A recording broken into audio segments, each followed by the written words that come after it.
And another thing is that we have touched lives of Americans all across the United States. And they're watching. But I did get a new chant when I was in Portland, Oregon a couple months ago. A month ago now, I don't know. It doesn't necessarily apply to our message, but I think it's pretty important.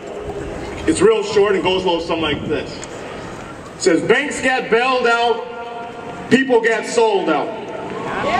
So we're going to say that real loud so they can hear it back in Portland, Oregon. I told them I'd bring it back home. So 1, 2, 3. Banks get bailed out, people get sold out. Banks get bailed out, people get sold out. Banks get bailed out, people get sold out. Banks get bailed out, people get sold out. Banks get bailed out, people get sold out. All right. Very good, very good. So I'm going to keep it real short. We've been asked to keep it brief. We know it's cold out here. So I only have 2 questions. My first question is, what is the role of the union? Well, I'm going to tell you. The American dream. The American dream we look at as an opportunity. Well, the role of the union is to make the American dream an opportunity to live with dignity and to enjoy the fruits of your labor. We're asking for appropriate pay for hard work, affordable health care for us and our families, the ability to buy a home, the ability to send our kids to college, and to live decently in their retirement. These are the values that we fight for, and these are the values that we fight for in the union, each and every one of us here today.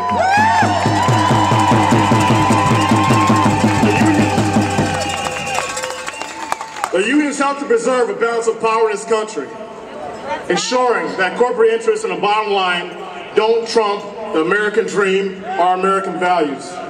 One of the greatest strengths of Wisconsin is that we have a sustainable middle class, and we have to keep it that way, because right now we are the last defense, ladies and gentlemen. We are the people that are standing in front of the Koch brothers. We are the people that are standing in front of Scott Walker's legislation that strips us of our rights, strips us of our ability to sit down with our employer, talk about hours, wages, and working conditions.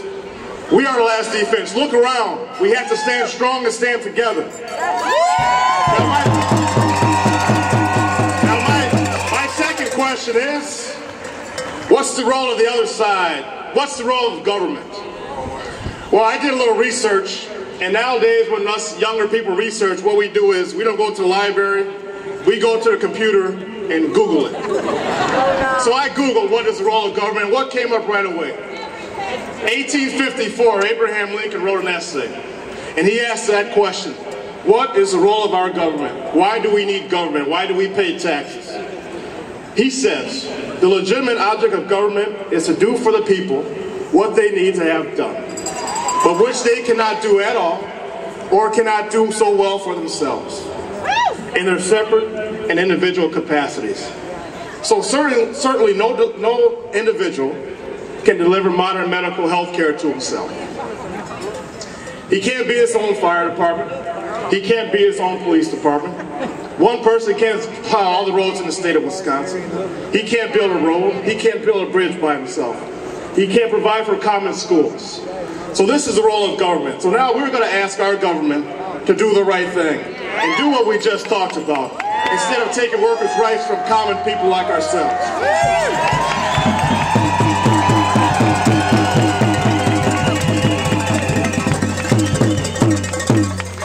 What is our government trying to do right now? Or what is the state of Wisconsin Republicans? And I don't even like to call them Republicans. There's something farther reaching than Republicans. Because Abraham Lincoln was a Republican.